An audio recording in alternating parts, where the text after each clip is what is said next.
चला आज काय बघायचं आपल्याला, सूत्र बघायचे. तर आपल्याला एक शंकू दिलाय. शंकूची ही लंब उंची h, ही l तिरकस उंची आणि ही r त्याची तळाची त्रिज्या आहे. तर काटकोन त्रिकोण AOB मध्ये काय करा, पायथागोरसचा प्रमेय वापरा. पायथागोरसच्या प्रमेयानुसार कर्ण वर्ग बरोबर पाया वर्ग अधिक उंची वर्ग. तर आपल्याला या शंकूनुसार मिळेल l वर्ग बरोबर r वर्ग अधिक h वर्ग. l आहे तिरकस उंचीचा वर्ग बरोबर r तळाची त्रिज्येचा वर्ग अधिक लंब उंचीचा वर्ग.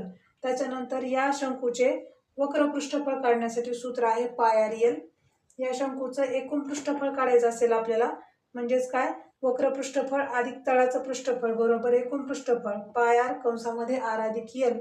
शंकूच्या तळाचं क्षेत्रफळ, शंकूचा तळ आहे वर्तुळ, तर वर्तुळाचं क्षेत्रफळ असतं पाय आरचा वर्ग. आणि शंकूचे घनफळ काढायचं असेल तर 1/3 पाय आर वर्ग एच. या सूत्रांचा वापर करून आपण गणित सोडवू शकतो.